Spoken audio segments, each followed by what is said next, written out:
Good afternoon, everyone. Welcome to this Match 11, Day 4 in the International Reparation Debate Competition 2025. I want to welcome our viewing audience on YouTube and on Instagram. You are here about to witness an exciting clash of ideas between two schools, the Bishop Gibson High School for Girls from Jamaica and the Colegio Alejandro Paula School from Curacao. Ladies and gentlemen, I am Ravon Thomas Matthews and I will be your cheer judge for this match. It is a pleasure to be with you, especially today, which marks the 60th anniversary of the International Convention on the Elimination of All Forms of Racial Discrimination, the ICERD, a momentous occasion celebrating a groundbreaking step in the global effort to eradicate racism. And I find it quite pleasing that we are here debating a really serious motion on this very important day. Ladies and gentlemen, we are here today because of some very important people and organizations. I am referring to, of course, our partners and sponsors. I want to take the time to give a big deal shout out to the University of the West Indies, CARICOM, the CARICOM Reparations Commission, the Center for Reparations Research, the Jamaican Association for Debating and Empowerment, the Repair Campaign, the University of Hull, and the P.J. Patterson Institute for Africa Caribbean Public Advocacy. I want to thank our partners and sponsors deeply committed to this cause of reparations. As I said, we would not have been here without you. To judge this match, I am accompanied by two qualified and capable adjudicators who I will ask to introduce themselves, starting with Mr. Javon Downey. Hello, good morning, everyone. The name is Javon Downey, as Ravon just said, and I'm looking forward to an exciting and scintillating good luck to both of you. Thank you very much. Also joining me on the panel is Mr. Shavar Campbell.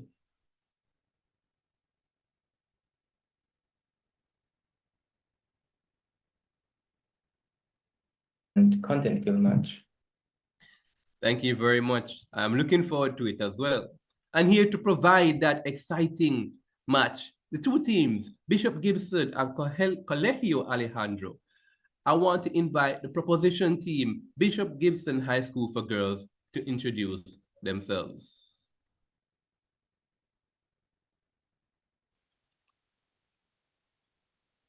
Good afternoon. My name is Michaela Nguyen and I will be the Prime Minister.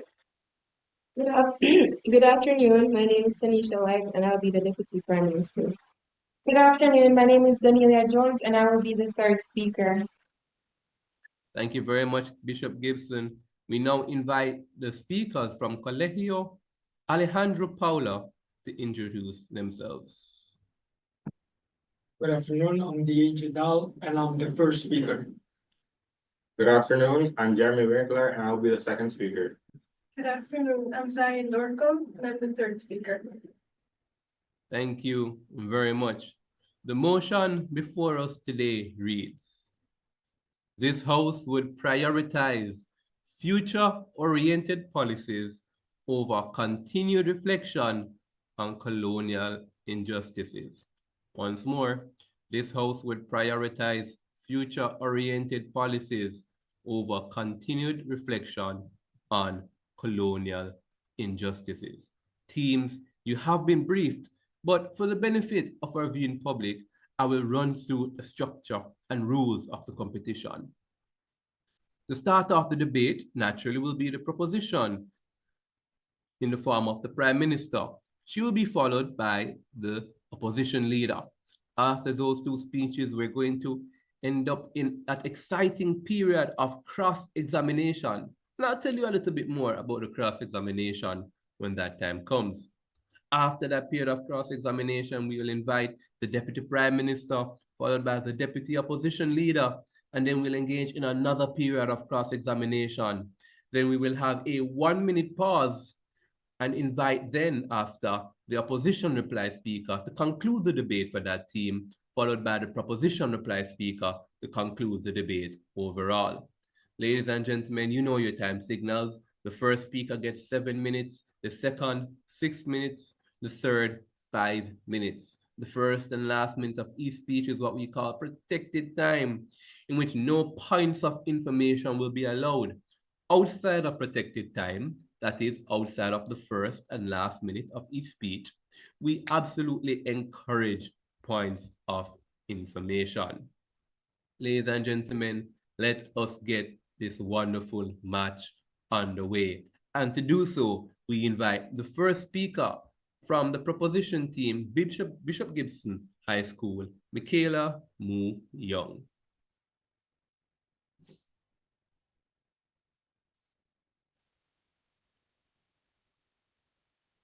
Mr. Speaker, distinguished adjudicators, esteemed opponents, and my fellow teammates, good afternoon. History is a lesson, not a life sentence.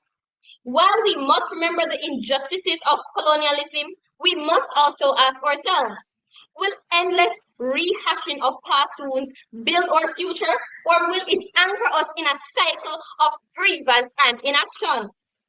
This House firmly believes that prioritizing future-oriented policies over incessant reflection on historical injustices is the best path to national prosperity, social cohesion, and lasting political stability. Let us begin with a clear definition. By future-oriented policies, we mean proactive strategies that invest in education, infrastructure, technology, and innovation. Future-oriented policies are about making today's decision with a clear view of long-term impact, much like planting a tree for future generations. It's mentioned by Sustainability Directory. These policies are not about erasing our past, but about transcending it. In contrast, a continuous focus on colonial wrongs, while important for acknowledgement, often devolves debates about reparations and apologies that in practice do little to spur progress. As the Prime Minister, I will demonstrate that prioritizing future-oriented policies leads to economic growth, social stability, and effective governance. My Deputy Prime Minister will outline in more detail the focus must shift towards tangible, future-driven solutions that foster innovation, self-sufficiency, and sustainable growth rather than holding on to the past. Consider the remarkable transformation of Singapore. Once under British colonial rule, Singapore made a decisive choice. It invested heavily in education, advanced infrastructure, and a business-friendly environment.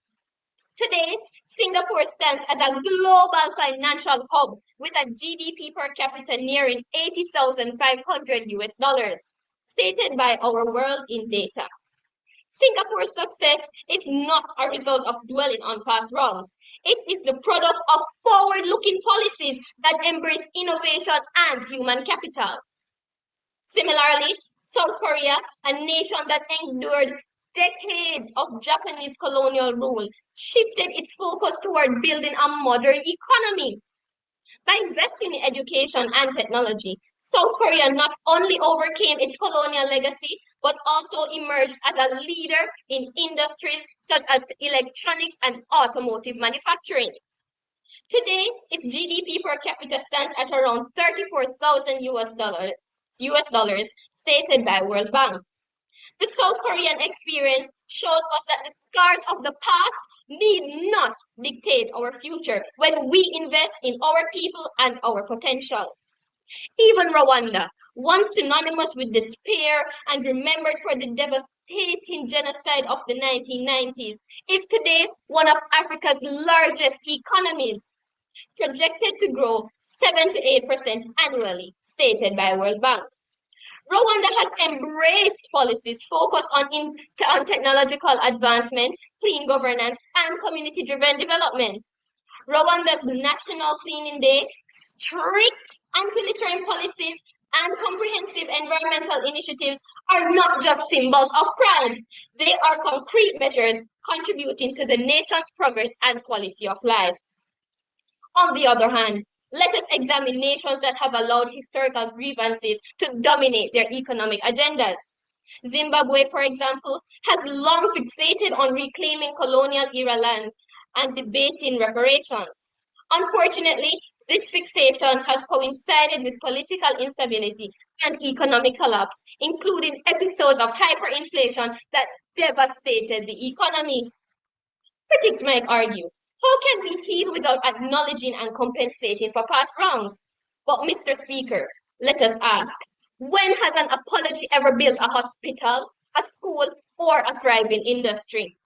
The evidence suggests that focusing on reparations and historical grievances often leads to a victim mentality.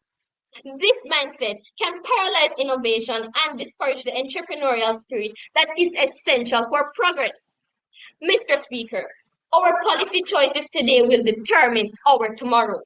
When a country directs its resources into building an advanced education system, investing in cutting-edge technology, and creating robust infrastructure, it sets the stage for rapid economic growth and improved living standards.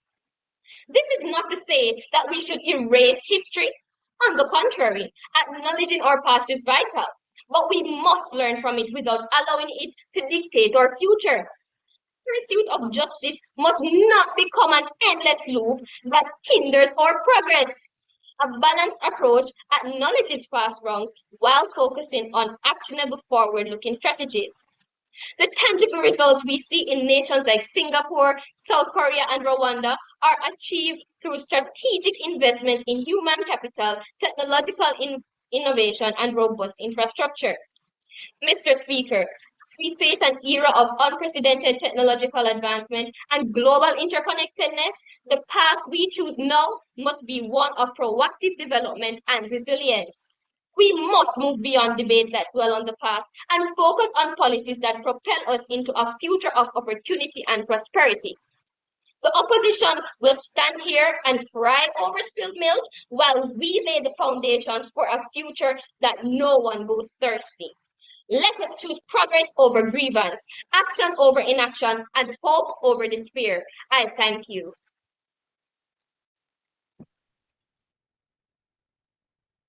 And thank you very much to the first speaker from the proposition, Michaela Muyong. We now invite the first speaker from the opponents, and that speaker is D'Angelo Dahl. Good afternoon, ladies and gentlemen, esteemed judges and respected opponents. We, the opposition, stand firmly against the motion. We believe that continuous reflection on historical injustices is as vital as future-oriented policies. To prioritize the latter at the expense of the former is not only short-sighted, but also echoes the very practices of colonial powers. Those who prioritize their own agendas over the well-being of the people they exploited. Esteemed opponents, I pose a question to you. How can we chart a path forward while neglecting the foundation upon which we stand? Jamaica's first national hero, Marcus Garvey, profoundly stated, "A people without the knowledge of their past history, origin, and culture is like a tree without roots. Without roots, how do we grow? How do we sustain?" The history many of us have been taught was written by the colonizers, distorted to serve their narrative. How can we prioritize the future when the shadows of the colonial atrocities remain visible and impactful today? Let me outline some of these. Let me outline some of these lingering effects in the Caribbean. The transatlantic slave trade and plantation economy uprooted African ancestors and placed them in brutal conditions to fuel European wealth. Sugar, coffee, and tobacco plantations formed the backbone of Caribbean economies, but left the islands, but left the islands reliant on monoculture agriculture, a structure that collapsed post-emancipation, leaving regions economically stagnant. Enslaved Africans in the Caribbean were stripped of their languages, religious practices, and cultural identities. Colonial powers imposed European customs and Christianity, erasing indigenous and African traditions. Yet Afro-Caribbean cultures have shown remarkable resilience, as seen in vibrant festivals like Carnival, Rastafarianism, and the use of Creole languages, examples of cultural reclamation and defiance. Hierarchies established during the slavery entranced systematic racism in Caribbean societies, resulting in disparities in wealth, education, and land ownership. For instance, former colonial elites often retained control of resources, while descendants of enslaved people. Point of information. I decline. People face persistent marginalization. These are three of the lingering effects of the lingering effects. And yet, my opponents speak of prioritizing the future. I must ask, what future are you envisioning? Who determines the policies that will shape this future?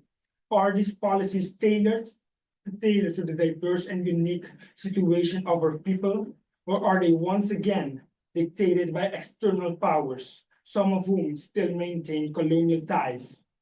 As we oppose this motion, some may ask, how much longer should we reflect? Haven't we reflected enough? To this I respond, reflection is not a task with an expiration date.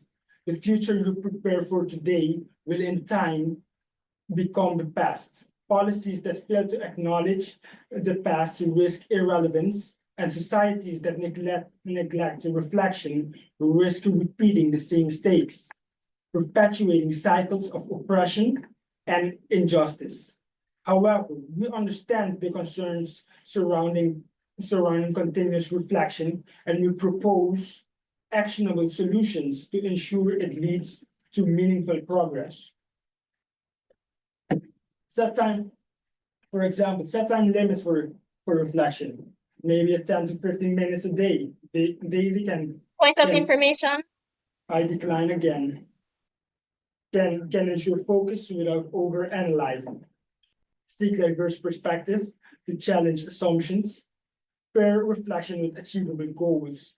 Prioritize the most critical areas of reflection and incorporate it into daily routines, such as maybe journaling.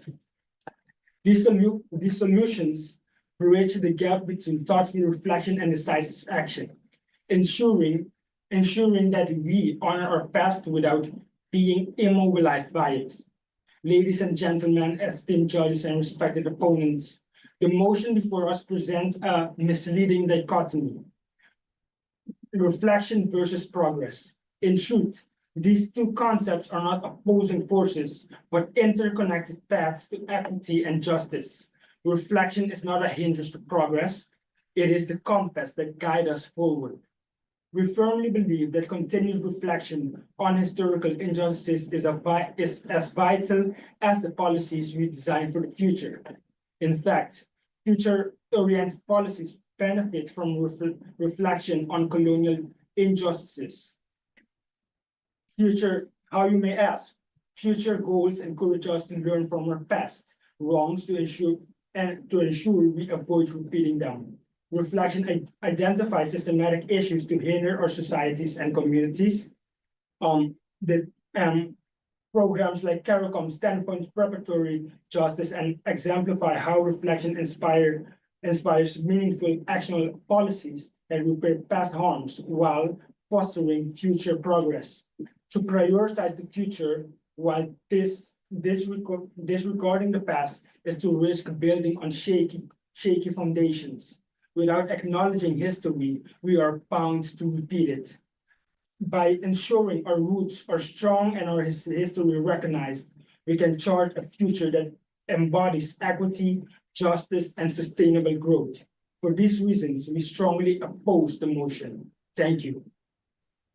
And thank you very much for that speech. At this time, we will now enter into the first period of cross-examination. How this will work, you will see the team opposition, Kolegio Alejandro, fielding questions to Bishop Gibson High School. Each question will last 10 seconds, and only one person from the team asking the question may do so at any given point in time. The team answering the question will have a total of 30 seconds to respond, and in fact, the entire team can chip in to respond to that question. After the first question has been asked and answered, then we'll swing back over to the opposition team to ask another question to be answered. Finally, they'll ask their third and final question, which will be answered by Bishop Gibson High School. Then we will flip the arrangement and ask Bishop Gibson to ask questions to team opposition. Ladies and gentlemen, remind you to keep this cross-examination fun and engaging. With that said, the time will begin when you ask your first question, team opposition. My esteemed opponents spoke of Singapore and Rwanda. Did you research and compare Singapore and Rwanda to us in the Caribbean? Yes, we did do the research, and what we're noting is that instead of focusing on colonial injustices, they use policies to create a better environment for the people living there.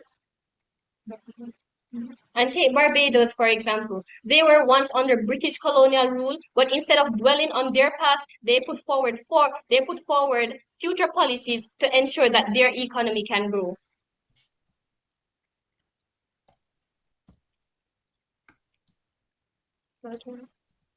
Central social. Do you not agree that prioritizing future-oriented policies would allow us to address the ongoing systematic... Hold on. So we invite Colegio Alejandro to pose your next question.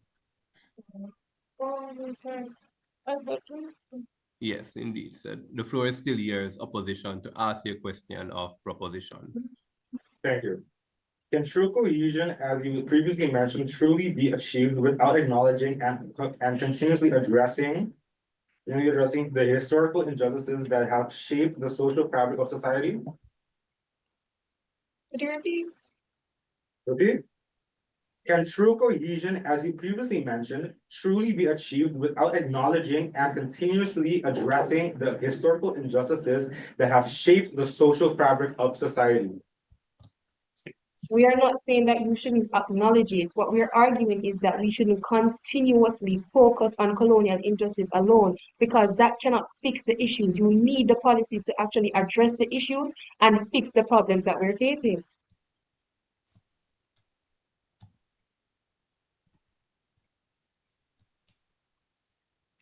All right, and your final question? So, do you think our past should be ignored when millions of enslaved people have suffered? We're not saying that you should ignore the past. What we're saying, once again, is that we should not continuously reflect on the past, because me considering the fact that my ancestors were enslaved does not fix the economy. That does not fix the issues that I'm facing as a citizen today. So why would I not be for new policies that would actually fix the circumstances that are holding down my country? How would me reflecting on the past actually help my ancestors and the future? All right, thank you very much. We now invite the Bishop Gibson High School for Girls to pose questions to the opposition team. Can you provide specific examples where prioritizing the resolution of past injustices has led to measurable improvements in present-day economic development or social cohesion?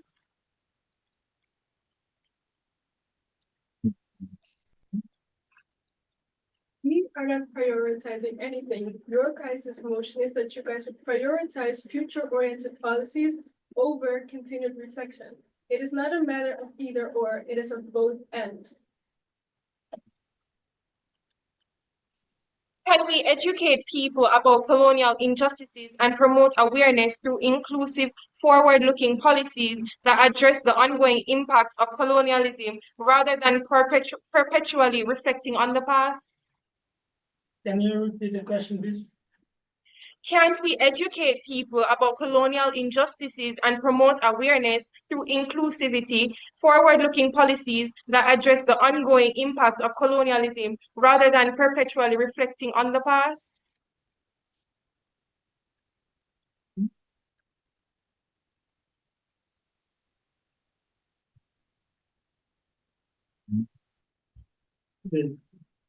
Yes, we can, because by reflecting, we make sure not to commit the same mistakes.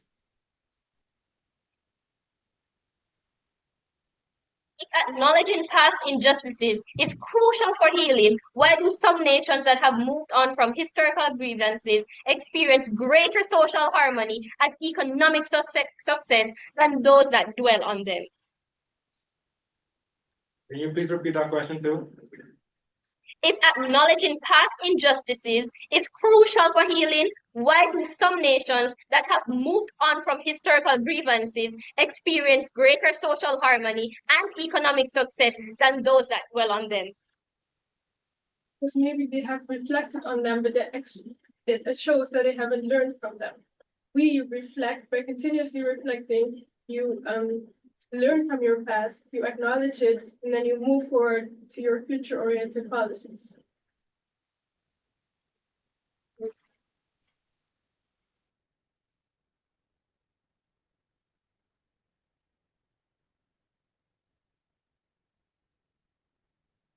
Sorry, I have a question for the juror, just a general question, if I may.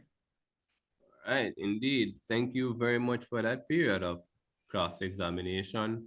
We now invite the second speaker from the opposition team to extend the case. That speaker being Jeremy Winkler.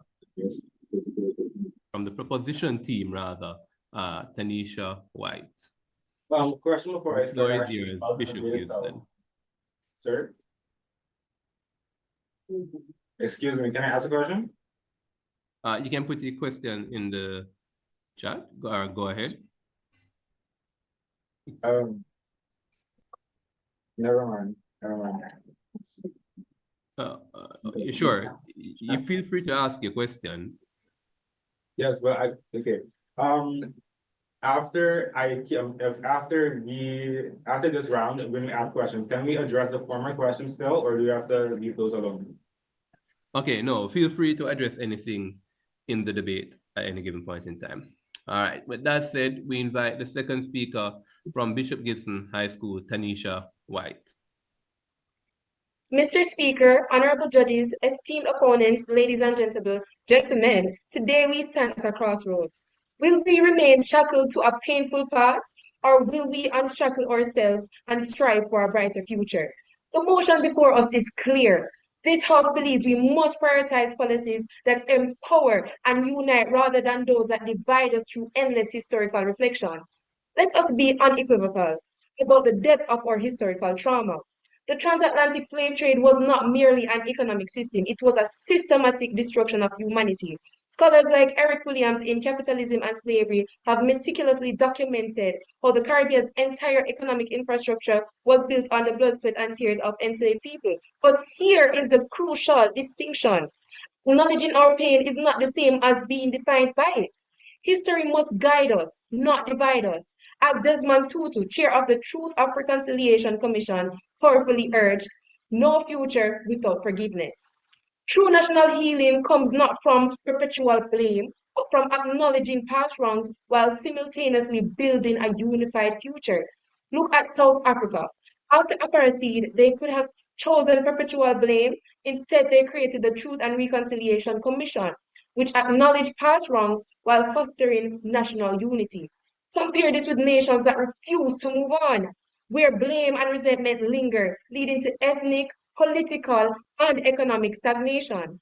A renowned economist, Akimolgo and Robinson demonstrate in Why Nation Fail, national success is not predetermined by colonial history, but by institutional choices we make today. When colonizers attempted to erase our identity, our ancestors did something remarkable. They preserved culture through music, through language, through resistance. The rhythms of reggae, the poetry of Derek Walcott, the revolutionary thought of C.L.R. James, these are not just artistic expressions, they are acts of profound defiance. Consider this linguistic resilience of our people, despite efforts to suppress our native tongues. Caribbean people created rich, complex Creole languages, a living testament to our ability to transform oppression into creativity. Our language became a form of resistance, a way of saying, you cannot silence us. So, by not building on that, how will we be supporting our ancestors? By just focusing on the fact that they went through a hard time? How do we plan to move on from that? The opposition will argue that colonialism is a root cause of most modern inequalities, as Walter Rodney critically examined in How Europe Underdeveloped Africa. While colonialism had devastating impacts, our current challenges are not merely a colonial legacy, but a result of our present day choices and governance. What is our excuse now? The era of colonialism ended decades ago, yet some would have you believe we are still living in the aftermath. Isn't it convenient to blame colonialism for our inability to move forward? To claim that everything is a result of some distant past, rather than confronting our present leadership failures, systematic corruption, and lack of innovation? If colonialism was the sole cause of our problems, why do some post-colonial nations, such as Botswana and Singapore, thrive while others, blessed with the same history, remain stagnant? Take Singapore, as my Prime Minister mentioned, a former British colony that transformed itself through strategic policy making, not through endless historical grievance. Opposition may argue that reparations are a form of justice, but what kind of justice is it when one group demands money and another is expected to pay for a crime they did not commit? As Amartya Sen, Nobel and development economists argued compellingly in Development as Freedom, true empowerment comes not from financial compensation, but from creating opportunities for people to shape their own destinies. Reparations are not a solution. They are a temporary bandage on a wound that needs real healing. Consider Singapore again. It never waited for reparations. It invested in its people, in education, in technology. Today, it stands among the world's wealthiest nations. If we in the Caribbean and beyond continue to focus on financial compensation from former colonial powers, we risk creating a culture of dependence rather than one of self-resilience and empowerment. Let's be honest. Continually revisiting colonial grievances is a sure way to deepen division within our nations. How can we unite a people when one group is told they are forever victims, the group is perpetually blamed for historical crimes that were committed in the past? Consider Germany. Despite its dark past, it rebuilt itself into an economic powerhouse. Malaysia, once deeply divided, chose national. Accept. Why do you view continuous reflection as refusal to move on instead of a tool to allow us to measure our progress? Because truthfully, how can we measure progress if we're still stuck on the fact that we are suffering from colonial injustices without making the policies to actually move on from those colonial injustices? In conclusion, ladies and gentlemen, we cannot afford to live in the shadow of history. The wounds of the past may be painful, but they are not our burden to carry forever. If we continue to look backward, how can we move forward? Our economic challenges are real. The scars of colonial extraction run deep, but look at nations that have moved past this, post-colonial states that have transformed their economies through strategic investment in education, innovation, and inclusive governance. They did not wait for reparations, they created their own path. The future is calling and it's not waiting for us to fixate on old wrongs. It's calling for us to act, to innovate, and to create policies that will lift us up. What will it take for us to stop being prisoners of the past and become architects of our future? Our ancestors did not survive the impossible so that we could remain stuck in historical grief. They survived so that we could thrive. To those who chain us to our past, I say, our vision is bigger, our spirit is unbreakable, future is our own. The time for reflection has passed. The time for action is now. This house stands firmly with the motion. Thank you. And thank you very much to the second speaker from Bishop Gibson High School. We now invite the second speaker from the team in opposition from Kolegio, Alejandro, Paula, that speaker being Jeremy Winkler. The floor is yours, Jeremy. Good afternoon, ladies and gentlemen. The motion before us today that states that this House will prioritize future-oriented policies over continued reflection on colonial injustices is one that we, as the opposition, strongly oppose to. At the heart of this debate lies a misconception that we must choose between moving forward and reflecting on our colonial past. Why are we? We are here to argue that we need both future-oriented policies and continued reflection on our colonial, on the injustices of our history. To suggest otherwise is not only short-sighted, but it also ignores the foundational role that plays in shaping the reflection plays in shaping a truly future. Just to be clear, we are not saying that we are going to focus on film reflection. We're saying we need both. We need reflection and future-oriented policies. Let's begin with a central flaw in this motion. It creates a false separation. It posits that we must prioritize one over the other. Let me be very clear. It's not a question of either or, it's actually both and. Prioritizing one over the other is in fact what colonial powers did to us for centuries. They prioritized their wealth, their priorities, their material resources over our lives, our culture, our languages, and our dignity. Now we're here asked to repeat the same mistake by prioritizing future policies over continued reflection on our past. How can we, in good conscience, do the same thing that colonizers did to our ancestors for centuries? The history of colonialism is a history. Now, why is it so crucial for us to continuously reflect on our colonial past? The answer is very simple. Because without reflection, we risk repeating history. Reflection is what allows us to track progress, to learn from our mistakes, and to grow. Just as we look at personal development and coaching, where reflection helps us track our journey and prevent regression, the same principles applies on a societal level. Reflection helps us measure how far we have come as a society. It allows us to celebrate our achievements and recognize areas where further growth is needed. Without reflecting on our history, we have no means of assessing our current state and no way of measuring our progress. Continuous reflection captures the lessons we learn, ensuring that valuable insights are not lost. When we reflect on our history, we create a record, a resource for future generations. These lessons guide us in making better decisions for the future, which helps your future-oriented policies. How did it help? By reflection. Just as in any process of personal or societal development, reflection keeps the momentum going. By acknowledging our past, we ensure that we remain committed to the work that needs to be done.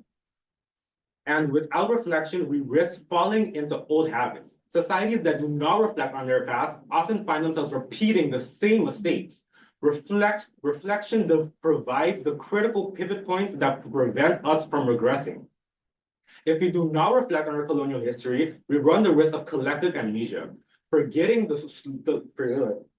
lessons of the past, and as a result, allowing negative narratives to take hold. History becomes distorted and progress is skewed. Reflection is the antidote to this amnesia. Reflection is also a tool for healing. Scars of colonialism run deep, I admit that, and we cannot heal without these wounds. We cannot heal from these wounds if we refuse to acknowledge them. We need to reflect on our colonial past so we can understand how it has shaped our present, and therefore how we can shape our future. And so we can begin the work of healing. Reflection has helped us learn our history from our perspective, not from the viewpoint of those who oppressed us. For far too long,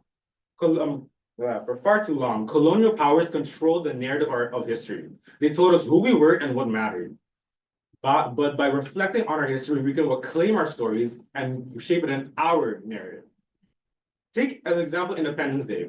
This is not just a day that we celebrate our freedom, but it's a day that we can reflect and honor the struggles that others have done so we can have a better future.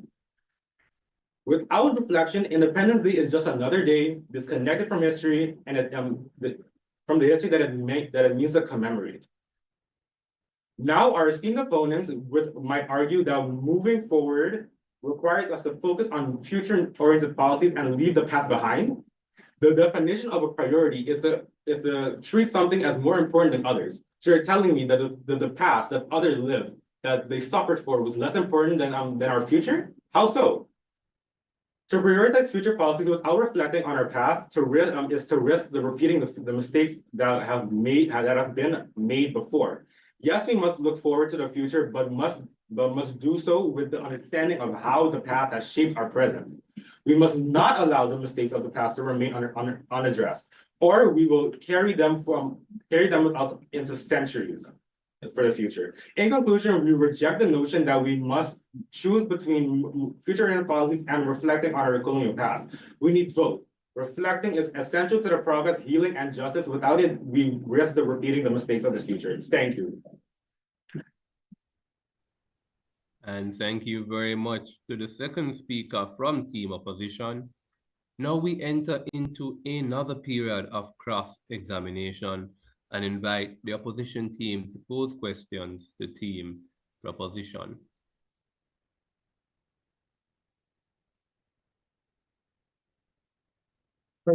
Okay. If Singapore's independence was so innovative, why did it cause a mass unemployment within the island? Could you repeat? If Singapore's independence was so innovative, why did it cause a mass unemployment within the island? We didn't say Singapore independence. We stated that they didn't focus on colonial injustices and seeking reparations. Because when you just get independence, that means that you are no longer tied down by your oppressors. How can I just come out of colonization and be a striving country? What we're saying is they didn't focus on the past, they focused on the future and built on this. And because of that, that is who they are today, because they built and they didn't focus continuously on the past. Because that helps nobody. Okay. My question is, why do you guys keep saying that we are tied down to it? We literally said that we are learning from it. We are not tied down. We are not shackled to our history. We are learning from it to make our future better. Why do you keep saying that we are tied down from it? We are not. Because as the mood said, continuously focusing on colonial injustices. When you focus on past trauma, this does tie you down, whether you want to admit it or not. It is just logic. So why would I focus on something that happened in the past that I can no longer change instead of focusing on creating the policies to actually target the issues created by those things that happened in the past and then fix the future so that the future generation doesn't live just like the past? So is the future broken? So why do we need to fix it? I didn't say we should fix the future. I said that we have to work on the things that has happened to us so that the future isn't like the past. Because if we stay stagnant, then and we don't do anything, then the future will be just like the past. Because if you don't fix the issue will prolong. So I'm not saying that the future is broken, but it will be if we continuously focus on reflecting on colonial injustices. That is what I am saying. So don't misinterpret me. Sorry. And that would be the final question. We now flip this arrangement by inviting Bishop Gibson High School to pose questions to Kolegio, Alejandro, Paula. Isn't it unfair to burden future generations with the financial and societal cost of perpetually reflecting on past injustices rather than investing in policies that will improve their lives and opportunities? Can you repeat? Isn't it unfair to burden future generations with the financial and societal cost of perpetually reflecting on past injustices rather than investing in policies that will improve their lives and opportunities?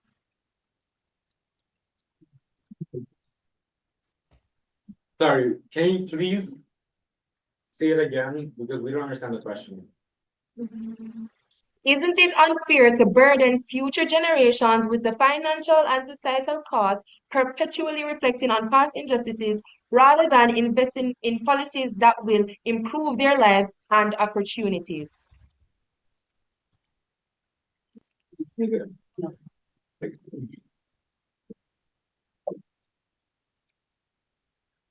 Okay. In a way, generations are already burdened by the past. Maybe not in the same way as in the past, maybe not in the same actions as everyone, but as you guys keep saying, we are you guys said past dictates our future. It doesn't dictate it, it influences it. We can change it, that's true. The past influences us still. Maybe not in the same way as it did in the past, but it still influences us. It doesn't dictate our future. Do you not agree that prioritizing future-oriented policies would allow us to address the ongoing systemic impacts of colonialism more effectively and thereby provide a more meaningful and lasting form of reparations for past injustices? We have stated various times that we don't want to prioritize future-oriented policies. We want to use both. As you guys keep stating that we are defined by our past, that we are going to be there, we're not shackled, all true. You guys want to focus on future when our past still influences us and does not define us, influences us. So why do you guys keep saying that we are defined or that we are going to be that we're not shackled, which is all true? We don't want to prioritize. We want to use both as a team. We're not agreeing to prioritization. We're agreeing to using both to make a better future, as I stated in my speech. If historical injustices have already been acknowledged and documented, why should we continue to prioritize them over policies that will actively improve the lives and our future?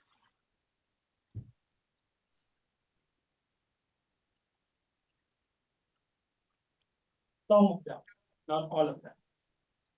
And can you repeat the question, the last part that you mentioned?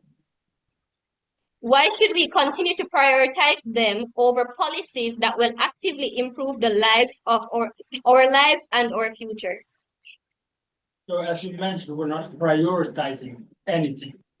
We reflect on the past, so we look for room for improvement, so we don't repeat the same mistakes in the future. And that's why the future policies are a good thing. But when you use them together with continuous reflection, so you don't repeat the same mistakes. And to add on that, we stated that the future policies that you're making now will be the past. So why are you gonna also just say, forget those policies, we're gonna go to the future? I don't think so. I think you want to use the policies that you already made and improve on that through reflection. Or you're just gonna say, I'm gonna do this, and when after that, we're just gonna make something else? I don't think so. If that's what you want to do, you can do it, but I don't think it's gonna end up being a good thing. And thank you very much for that period of cross-examination. We will now pause the debate for 1 minute to allow the finishing touches to be placed on those reply speeches. And that 1 minute begins now.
All right.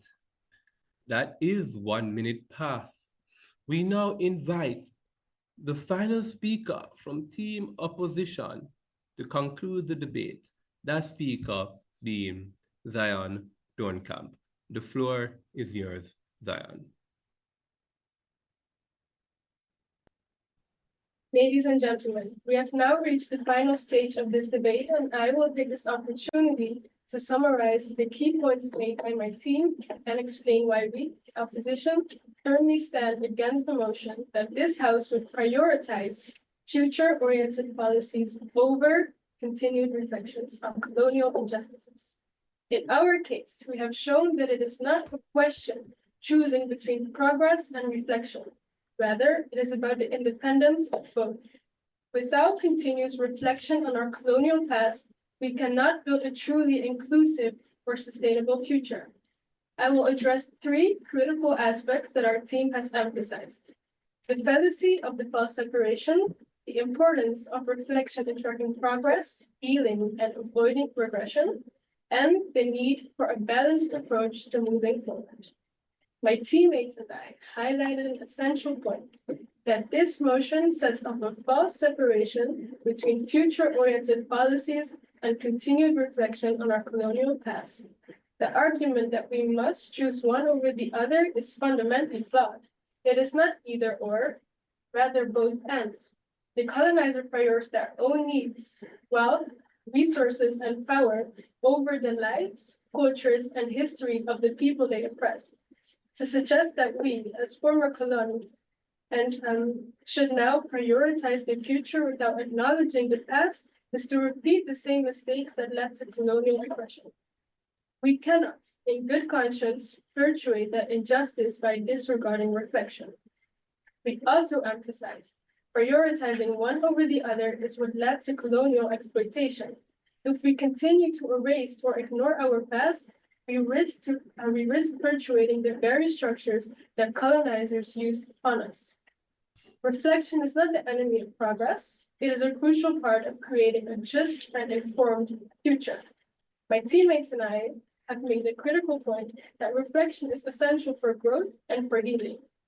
It is through continuous reflection that we are able to track progress, celebrate achievements, and identify areas where further growth is needed.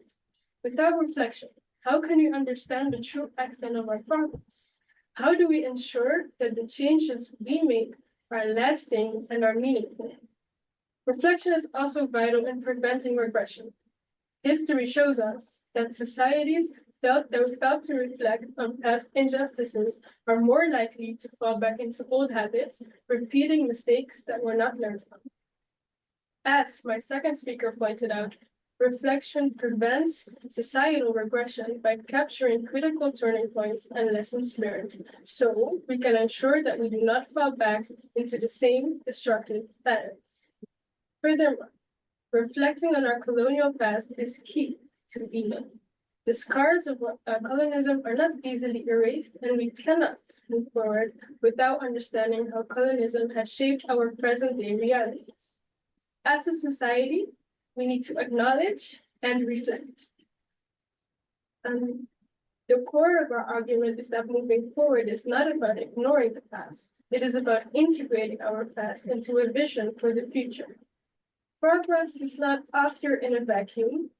We cannot build a just society if we continue to ignore the injustices that have shaped it. We have shown that historical reflection is not just about dwelling on past pain, but rather about reclaiming our narratives and learning from the mistakes of the past. We cannot build a future based on ignorance of history.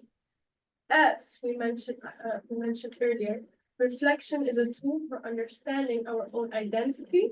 It allows us to learn our history from our own perspective, not from the narrative imposed upon us by those who colonized us. Only by reflecting on our history can we fully understand the structures that have oppressed us and work towards dismantling them. In conclusion, we reject the motion because it wrongly suggests that we must prioritize future-oriented policies over continued reflections. As my teammates mentioned, and to quote again, as the first national Jamaican hero, Marcus Garvey mentioned, a people without the knowledge of their past history, origin, and culture is like a tree without its roots. Thank you.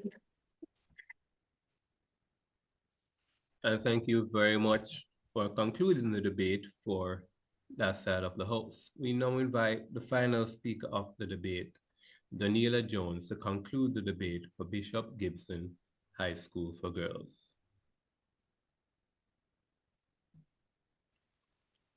My honorable adjudicators, I debate with my equals, and to the rest, I teach. So to my opponents, let me teach you about the future. The opposition may claim that we are dismissing the importance of reflecting on colonial injustices, but that is not the case. We are simply prioritizing future-oriented policies that can create real, tangible benefits for society. They argue that continued reflection on these injustices is necessary, that looking back will somehow bring progress. But let me ask, does staring at the history change the present? Does talking about the past build economies, create jobs, or uplift societies? No. Only future-oriented policies can. If your foot is broken, does that mean that your entire body is unable to move? No. Or does that mean that you will never be able to walk again? No.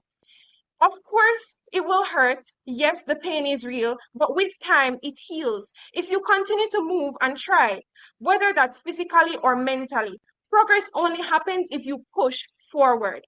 But if you stay stuck, focused on only a broken leg, how will you heal? The simple answer, you won't. You'll remain in the same place, suffering while the rest of the world move forward without you. Looking back and reflecting on colonial injustices will not put food on the table for struggling families, nor will it build infrastructure that poor nations desperately need. No amount of reflection will lift people out of poverty. Only action can do that. And future-oriented policies will provide the solutions that we need. My prime minister said, the opposition will stand here and cry over spilled milk while we lay the foundation for a future where no one goes thirsty. Reflection should not help us stay stagnant. What excuse will we give our children for why they are stuck in the same place? Speaker of the opposition questioned how we can grow without our roots, stating, without roots, how can we grow? But I ask, how can we prioritize future if the past continues to weigh us down? While it is essential to acknowledge our history, it should not bring us to the position of helplessness. They argue that future-oriented policies will erase indigenous and African cultures, yet we must ensure that our focus on the future embraces and uplifts these cultures, rather than diminishing them. We can honor our past while simultaneously taking action to build a brighter and better future. Excessive reflection creates resentment. Simply, when we dwell on past injustices without taking actionable steps, we foster environments of bitterness instead of healing. Is that what we want for our society? This resentment can hinder cooperation and progress, trapping communities in a cycle of negativity. If we spend all our time lamenting over what was lost, we risk losing sight of what can be achieved. The opposition insists that reflection is the compass that guides our progress, but I challenge the notion. While reflection can help us learn it, it cannot replace the necessity of actionable policies that drive real change. They stated that the past doesn't dictate your future. And while we agree that history matters, we must use it as a lesson rather than an anchor. A nation's identity is not solely defined by what was done to it, but by what it does to move forward. The second speaker claimed that they want a sustainable future. How will they achieve a future without clear, effective policies to guide us? They argue that reflection helps us understand our perspectives, but will dwelling on the past truly help us reclaim and reshape our narrative? We cannot let the pain of our ancestors dictate the future of their descendants. We move forward, we must acknowledge that history is important, but it should not define our present or future. We need to create policies that are proactive, forward thinking, and that empower individuals to take charge of their destinies. Positions say that reflection can help track our journey, but I ask you, does excessive reflection actually help the people of today? We need to look ahead, focus on the steps necessary to build better future for all. Let's choose progress. Let's choose the action over stagnation. We rest. And thank you very much for concluding this debate. At this juncture, the judges rather are going to excuse themselves and return to you shortly with the outcome and feedback for this match.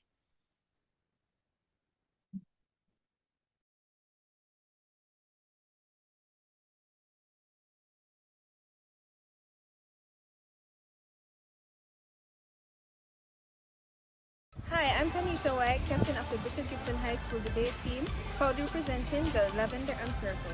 I'm Danielia, here to show the world that Bishop Gibson is known for excellence, passion, and brilliance. And I'm Shamoy Swebi, ready to argue for justice and prove why Bishop Gibson High School needs to win. Reparations matter to us because it's about honoring the difficulties our ancestors had to go through whilst ensuring fairness for future generations. Bishop Gibson High School for reparations, Justice and change. Hi, we're Soul from Cobb. I'm Jeremy and I'm here with my colleagues Zion and the Angel. We are proud to join this debate about reparations for slavery with this intro video. We're excited to discuss reparation because slavery has left a lasting impact on the Caribbean, including Curacao. Curacao is since July 2024 a CARICOM associate member. Reparations help us learn from the past and build a brighter future. Let's raise our voices together.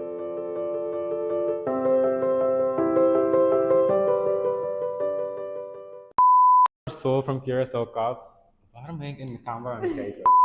Zion and the Angel. Is the young people of today. I hope this debate spurs a whole new generation of advocates for reparatory justice, and the UK and the EU have got to make amends for the ills of the transatlantic slavery. This is going to be a phenomenal competition. There is no mass movement that isn't a youth movement. And we certainly want reparations to be a mass movement. So it's really exciting, though, to have a regional stroke international debating competition. And I'm looking forward to your participation as you construct your arguments for and against, remembering that the 10-point plan for reparatory justice is our guiding framework for the areas in which we are demanding compensation, because we certainly want to impact the public opinion and awareness in Europe. So it's fantastic to have the United Kingdom participating as well. So why is it important for youth to be involved in the reparation movement?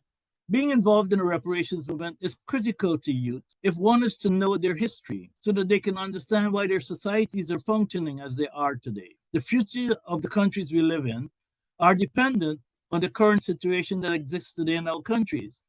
And these current conditions were created by the past, including indigenous genocide, African enslavement, indentureship, and colonization. Being involved in reparations is about seeking justice, seeking a way to reduce inequalities in our own countries and then in the broader world. It's about seeking a more peaceful and balanced world, where global problems are solved in partnerships, not in isolation. I believe the sponsors are hoping this competition will allow our youth to gain knowledge about the past so that as young people, you'll be able to make better decisions in the future and make our countries better places. We know that we need to understand stories about people that look like us. So the fact that so many of you young people have registered was so encouraged by your enthusiasm and your passion for wanting to enter this debate. It is so important. It's just at the core of who we are, that we need to understand where we come from, understand our true history, and having a debate competition on this particular topic is such an important milestone. To have a real conversation about repair, and the fact that our young people were so articulate with their presentations, and to ensure that we keep educating our young people, because you are the future of us and are the Caribbean's a sustainable future. So congratulations, everybody. We are looking forward to the debate. Encourage everyone to join the debate. Thank you so much, all.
Where is the justice for the 5 million enslaved Africans trafficked to the Caribbean?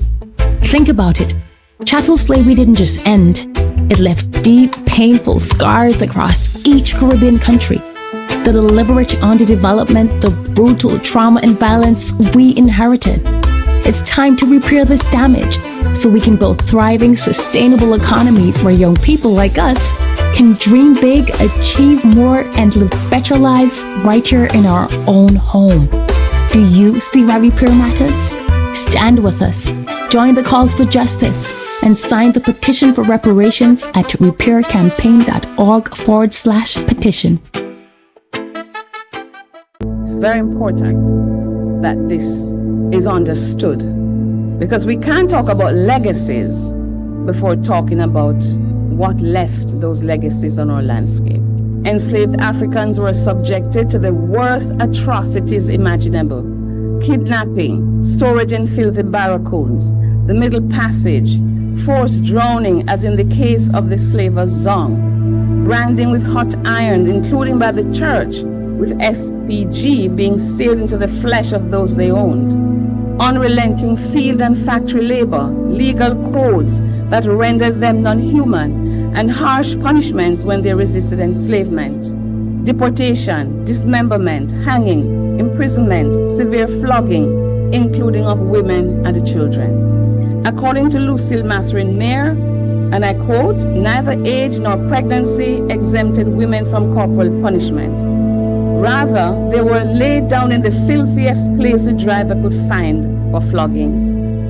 Child labor was rampant, and women and girls faced sexual violence." Orlando Patterson wrote in his Sociology of Slavery the following: "The sexual exploitation of female slaves by white men was the most disgraceful aspect of Jamaican slave society." Unfortunately, the church was complicit in this crime against humanity. Initially, Christian planters did not think that the African was of theological significance. According to Elsa Gavaya, and I quote, "Early English slave law almost totally neglected the enslaved as a subject for religious instruction, as a member of a family, or as a member of society possessing some rights, as the same rights as everyone else." Did you grow up on Anansi stories?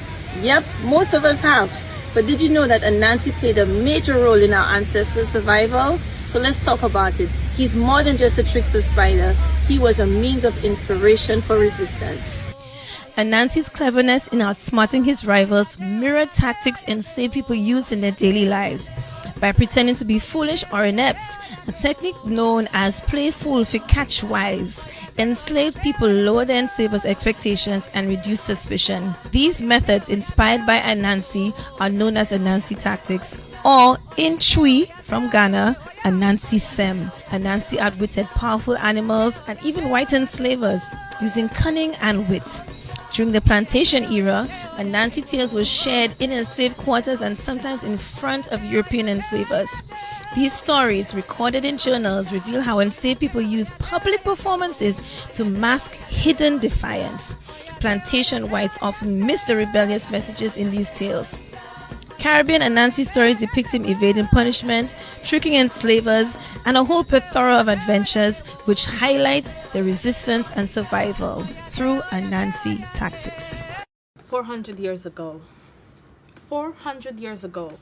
my people were dragged from their homes, tribes, families, placed on floating wood, and shipped across the Atlantic to what would be later described as the most inhumane act of all time. Cold, dark, uncomfortable, cannot describe the trip in ships where whips did not fail to miss. Injustice, rape and disgrace, blood rains, brute, force, ignorance, hate in their veins.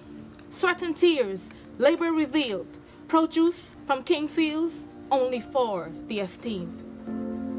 400 years of eroding one's pride, culture, heritage, value.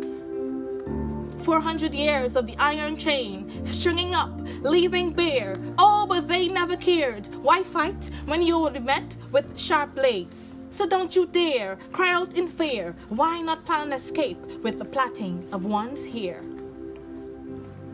Oh, the drums, listen, dance, communicate. For tonight we fight a battle not even death could spare. Blue eyes, white skin, master said that's beauty within. But guess what? Black, brown, gold, royalty, reparations we are owed. Them say hassa, but we say cassava. That's where we get the strength from to beat and conquer. For tonight we're returning to Ghana.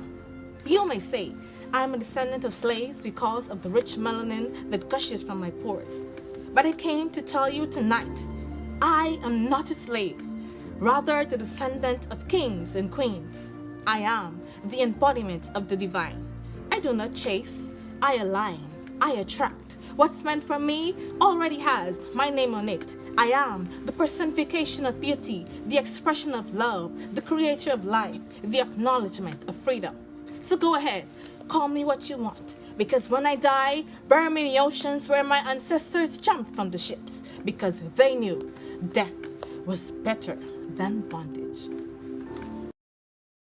And here's what does need reparative justice. It is the seasoning period when we landed on the soil and they took away our names and our gods and our culture, and no slave system that we understand thus far has ever had that deculturalization process embedded in the process of our enslavement. So our enslavement was not just physical, it was not just culture, it was spiritual, because you took me away from everything. Who then must I look up to? Who then must I emulate? Who then must I kill myself in order to elevate you?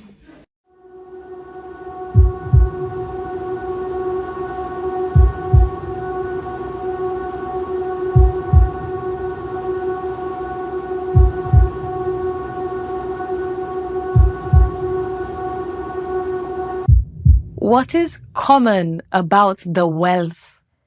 A flag raises high, but the strings still pull from London. We sing our anthems in borrowed tongues, march to the beat of siphons' drums, celebrating a freedom that still pays tribute. Independent? What is that when the governor's shadow still lingers? They tell us, we free. Tell that to the bones at Reparation. The 196 who fought and won only to drown in chains. Our Negmawan. Do the people of North Devon not hear the howls raging for their home? The tide spits their cries, their names foam in fury, salted by a sea that will not forget. They call us independent, Yet a crown still sits above 14 nations, still bent at the knee, still ruled by a throne built from our gold. They took our labor, snatched our names, they welcomed our craft, then cast us adrift. Windrush mothers, fathers, exiled from the empire they built. What is common about the wealth? Our persistent potency that perseveres through acute artistry. We carve language into legacy, turn sorrow into song, drum resistance as rhythm, sink steel into symphony. We are the architects of new worlds, the poets, the painters, the prophets, who make home in remnants still, who forge futures from fractured pasts. They took the wealth, but we are the riches. And remember that chattel slavery of the African people was also genocide. This is not highlighted sufficiently. If you take my home island of Barbados in the Caribbean, the British brought 600,000 people into Barbados. 600,000 Africans were brought into Barbados. The black population of Barbados today is 280,000. How do you reduce 600,000 to 290,000 after 200 years? They brought 3 million into Jamaica. At the end of the slavery malarkey, there were just about 600,000. The survival rate of African people in the Caribbean was about 17%. It was horrendous. The Conference of Heads of Government of the Caribbean Community. But I will say to you, therefore, that the issue of reparations for the transatlantic slavery is an issue that we will take up with you, and that the appropriate apology and compensation is paid, and that the international community accepts that this should never happen again. And yes, Honorable Deacon Mitchell, slavery is a crime against humanity.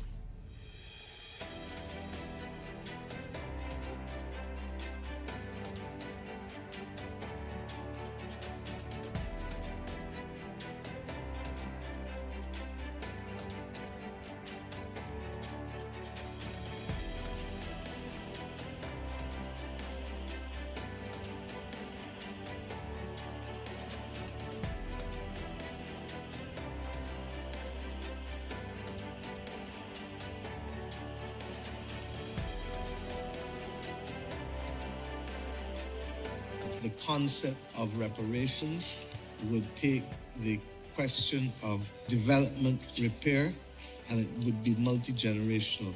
What needs to happen is face-to-face discussions, which we deem as absolutely important, because if you can't see me or hear me, it is not appropriate to be able to make a judgment as to who or what I am and what I should receive. Progress also means reparatory justice to heal historical wounds and climate justice to secure our future. We must be bold, demand what is old, and build a Caribbean that thrives.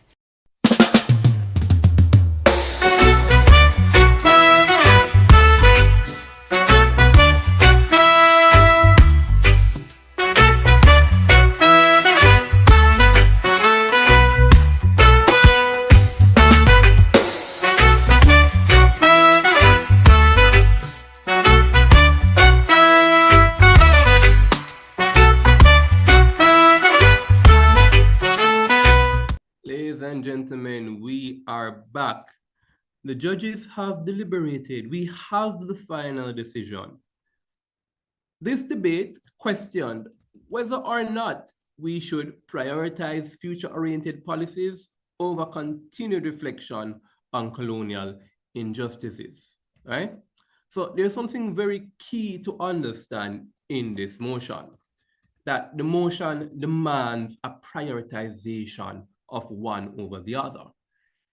And so we must debate the motion that is put in front of us. We can't debate the motion we wish we had. We have to debate the motion that we do have. And the motion that we do have questions whether or not we should prioritize future-oriented policies or we should prioritize continued reflection. And the prioritization of one must come to the detriment of the other. And so that's the context that we want to set out, and that's going to influence a lot of the conversations that would have happened in the debate. And so what the debate necessarily demanded is some sort of mutual exclusivity.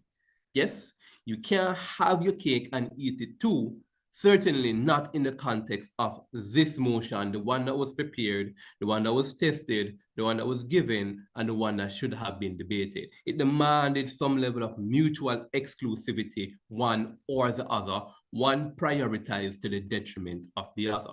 And we thought that was an important contention that we needed to set the basis for. But what did we hear from the teams? Well, we heard very high-level principled ideas surrounding the idea of looking back for progress in the future, or whether looking back means that we end up stuck at the expense of the future. These are very high-level concepts that we wanted to perhaps be broken down, maybe into some moral philosophy, maybe some sort of ethical theory, maybe some more real pragmatic ways. We wanted the debate to go a little bit further than just these vague higher order thinking. We wanted to hear the distinct harms and benefits from one way or the other, right? But what did we get? Well, we heard from Bishop Gibson that, quite frankly, being stuck in the past comes at the expense of the future. Continued reflection comes at the expense of the future, and this is bad. And they gave us several examples of countries who refuse to do this, such as South Korea and Singapore and Rwanda. Countries who have context, maybe not the same, but similar enough, I guess. I'm not sure, to what we're discussing in terms of Caribbean reparations.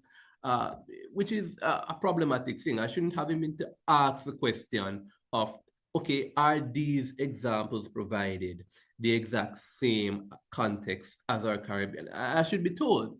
And Kolegio Alejandro pointed that out in no uncertain terms. They're like, how are you comparing these two countries? What are the circumstances that make Rwanda, South Africa, and Singapore comparable to Jamaica? And that's a question that we think we want to applaud Kolegio Alejandro for pointing out, and one that we want to kind of chide Bishop Gibson for not telling us the answer to explicitly. We think that's problematic. We think if you're going to use, especially in the context of a reparations debate in terms of the transatlantic slave trade, if you're going to use examples that fall outside of the remit of that, which you are allowed to, you need to show me why those examples or the principles of what happened in those countries is similar, even if not the same, to what it is that we're debating. And so we want to point that out. But nevertheless, we hear what you're saying, that there are countries that existed who adopted your mindset, Bishop Gibson, of future-oriented instead of continued reflection, and that led to great outcomes, right? And we particularly enjoy that. We love this idea as well, that we have technology advancement and we need to move past that kind of thing. It kind of dives into a little bit more what we wanted in terms of that higher order, vague, generalistic idea. But not to be outdone, Kolegio Alejandro told us that, well, quite frankly, reflection is an important part of it.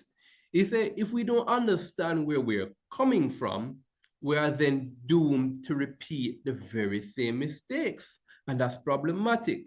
Principally, that's a problematic thing. Again, the same criticism that levied on Bishop Gibson, I'm going to levy on you.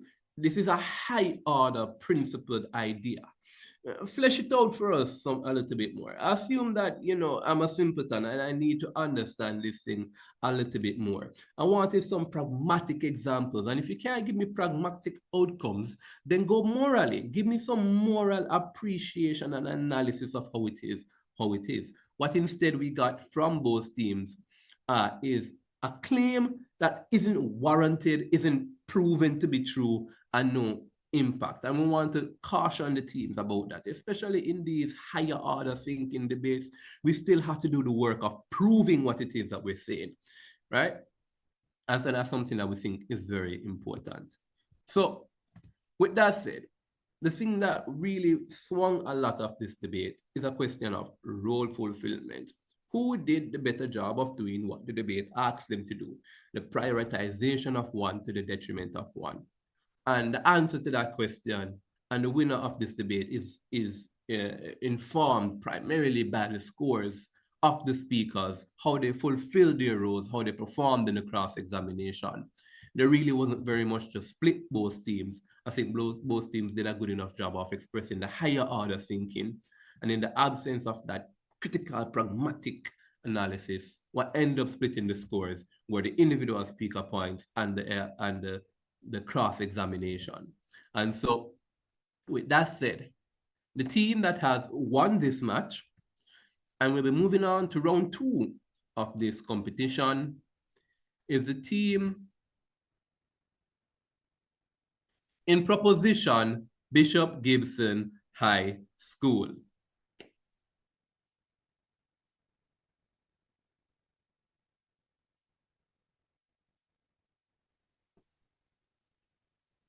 Congratulations, Bishop Gibson High School. Thank you very much. And valiant effort, Kolegio, Alejandro, Paula. Congratulations. To reflect the closeness of this match, the scores are Bishop Gibson ending on 263 points and Kolegio, Alejandro, Paula ending on 258 points. The best debaters from the match, we have one from each team, tied both on 75 points. We have from proposition, the first speaker, Michaela Muyong. We particularly enjoyed your setting up the debate, the attempts at a pragmatic analysis of the debate. And so you'd have gotten a score of 75, tying with the next best speaker of the debate, Zion Dornkamp. We particularly liked, Zion, how you cleared up the mutual exclusivity angle of the debate and really brought us back to that structure of prioritizing one versus the other. And so both of you and both teams in large should feel very proud of yourselves. So congratulations to both teams. Congratulations to Zion. Congratulations to Michaela.